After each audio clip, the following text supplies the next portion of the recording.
greetings and welcome to Make a Difference, the show about how volunteers are making a difference every day right here in Montgomery County. We welcome you here with us via Zoom due to the current pandemic crisis. I'm your new host, Sandy Smith, and I'm with the Volunteer Center as a senior advisor. Today we will be speaking with Adam Ortiz, Director of the Montgomery County Department of Environmental Protection. Welcome, Adam. Thanks so much, Sandy. It's such a pleasure to be here. Thanks for having me. Thank you for coming. So why don't we begin with you explaining exactly what is the Gift Outside the Box campaign? Well, the Gift Outside the Box campaign is an effort to get us all to think more green around the holiday season. You know, we have a very consumer-driven society, and that we have so much stuff. You know, all of us have so much stuff, and in COVID times, a lot of us have taken on projects like cleaning out the basement, cleaning out the garage, cleaning out the closets. So is there a way that we can still express our love and appreciation for our friends and family in a way that doesn't involve getting more stuff that we may not probably need? So this is an effort to really emphasize that it's more about the thought than about the thing. So we have a number of recommendations for residents and anybody else who wants to tune in on how to be greener in giving this holiday season. So what are some of those recommendations? So we have sort of 5 different categories we want people to think about. The first one is to buy local, especially in this COVID crisis. We know that retail is struggling, restaurants are struggling, so we want to support them. So there's a lot of resources. People can search online for how to buy local here in Montgomery County or in the region and have stuff that's made. So we don't have to necessarily go to the stores, but many of them have adapted in being able to ship locally. So that's not just like stuff and crafts and artwork, although that's encouraged, but that could also be supporting local farmers and agriculture as well. So that's the first, buy local. Let's think about that. The second one is that we have a lot of things, as I mentioned, so we don't have to give more things. We can give experiences. So there's lots of ways to take classes these days. So learning a language or learning salsa or, learning knitting. Those are things that, we're all looking for stuff to do, especially with the sun setting at 4:30 and, trying to remain active and engage and have hobbies. So we can give experiences, including outdoor experiences. There's a lot of great hiking, a lot of great biking, and beautiful resource in the center of the county in Brookside Gardens. Brookside Gardens has all sorts of outdoor functions, including full moon walks where you can walk around the gardens at night. So check out local resources and things that we can do together, but things that we can do outside in a safe, socially distant way. Another one is to get greener. So Sandy, if we're buying stuff, can we buy stuff that just helps us to be a little bit greener? So Montgomery County has a list of registered certified green businesses. You can take a look at all of them, and there's all sorts of stuff people can buy from. There are ways to be more energy efficient. So that could be an automatic thermostat that regulates temperature. It could be LED light bulbs, or other ways that we can just be greener at home, including reusable bags and reusable water bottles, things that we can use every single day. So 2 more things, Sandy. One is to also give back. There's a lot of need in our community, especially around the holidays, especially, with the economic challenges that we have. So what about volunteering? And it could be not volunteering your grandmother if you want to give her a gift, but you can volunteer on her behalf, saying, Grandma, I love you. I know you really care a lot about the community. So I'm donating, giving 2 hours of my time in your honor to help with collect food or help raise funds for the animal shelter, or whatever it is that grandma or mom or brother and sister are concerned about. So we can give back.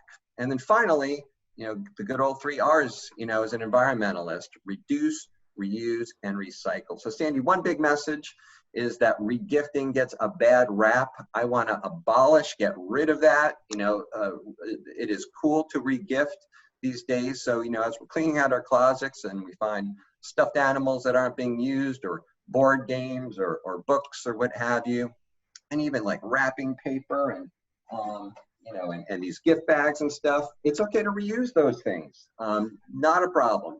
Let's give them to somebody who can use them. And hey, if they don't like it, they can spread the love and regift that themselves.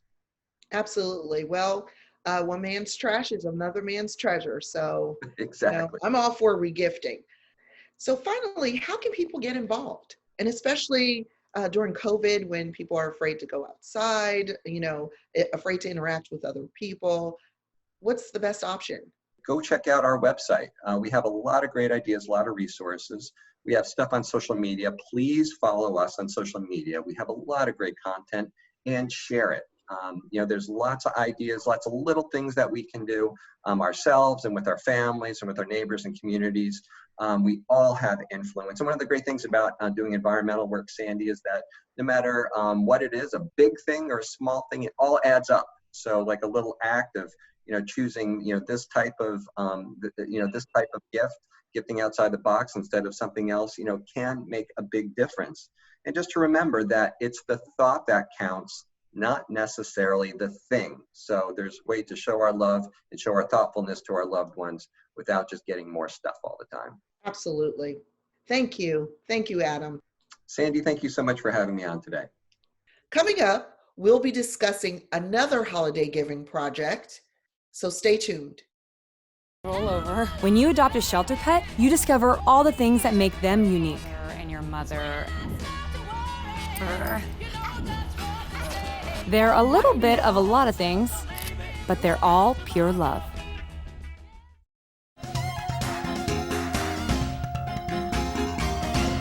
Today, we will be speaking with Lynn Andreas Arndt, CEO of BlackRock Center for the Arts, home to the Up-County Consolidation Hub. Welcome, Lynn. Thank you, Sandy. Thank you for having me, and thank you for featuring this program. Thank you for joining us. Please tell us about Montgomery County's Holiday Giving Project. The program started, I think, more than 30 years ago. I don't know the exact year, but I do know that it is probably one of the best examples of a public-private partnership that exists. It is the perfect program for you to feature today on how to make a difference, because the program itself, in a very simple, chaotic model, brings together different organizations, nonprofits, congregations, Girl Scout troops, Boy Scout troops, individuals, all that want to give during the holiday season. And it's all run under an umbrella of the county. It's a very simple program. The county itself is divided into zip codes, and families are referred to the program from any number of sources. If somebody in a position feels like a family needs assistance during the holidays, they get referred to this program. The county itself generously operates a database that collects all the information, consolidates it, eliminates duplicates, and pulls together different holiday giving providers. Organizations step up and say, I will cover this zip code, or I will take 400 families in this zip code. And at the end of the day, the county is divided up according to zip code with all these different partners. And I think this year, like most of the years, there's over 30. How many families are involved, and how do you identify those in need? I know there's a database, but where do the names and the recommendations come from? Well, that's where all the referrers come in. Those are the school counselors, faith communities can call up. We have families that need assistance. The Housing and Opportunities Commission, they know their caseload, they know their families. So the referrals come in a fairly informal way based on that particular referral person. This year, I think that there's about 10,500 families throughout the county that'll be served for Thanksgiving, and that number will increase to about 12,000 for Christmas, for the December holidays. Are those your typical numbers, or have they increased significantly because of COVID? The numbers have gone up. As need has gone up, the numbers have gone up this year. It's always been a very robust program, but the numbers are going up. but it's complicated by COVID because it's harder to serve right now. Yes. Many of the providers have already stepped up since March to address food insecurity, and they're providing food on a weekly or monthly basis to families, so their resources have been stretched thin already. Yes. The other problem, and it's a real one, is volunteers. This program depends heavily on volunteers to collect food, to donate food, to collect gift cards, and then to distribute it. You know, and every provider does it differently, but some would have days where families would come and pick up. And we have to be really careful about how we have to keep our volunteers safe. So there's the additional stress of how to distribute the donated baskets of food or the gift cards in a safe way. Many are transitioning to just gift cards and mailing them, but it's definitely added, just like everything else with COVID, it's added an extra layer of stress for organizations that have done this for years. But it does change how you feel about the holidays because you see such need. Some of the families, a number of the families that receive, this will be what they get for the holidays. The toys that you give, the gift cards you give, the meal that you give, that's the holiday that they get.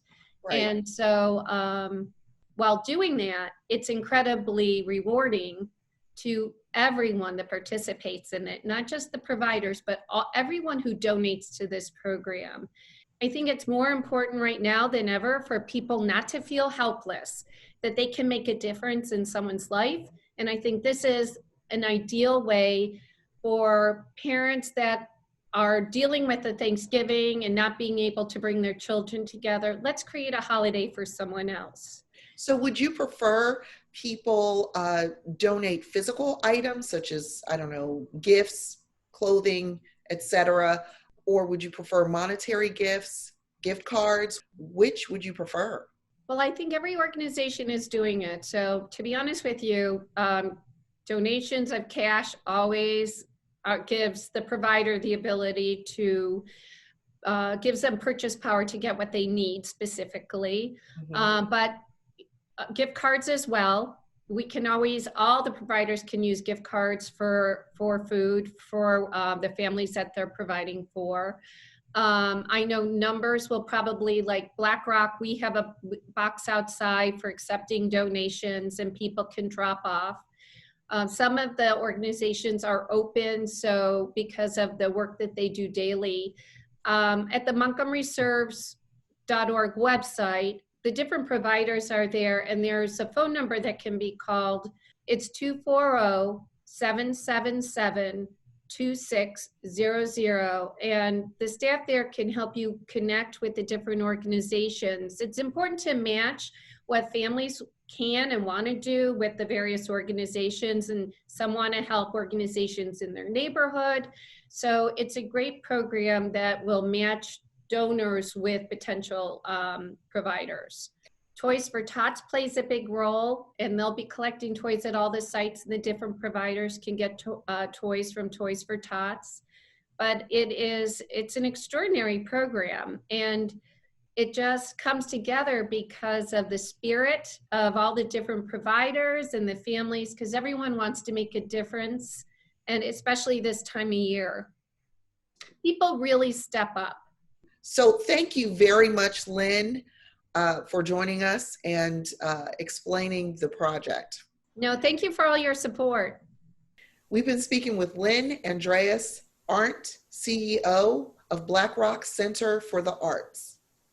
Thanks for joining us today, and continue giving during the season of giving. If you're interested in volunteer opportunities, please go to our website, MontgomeryServes.org. I'm your host, Sandy Smith, and thank you for joining us. And let's be sure to make a difference.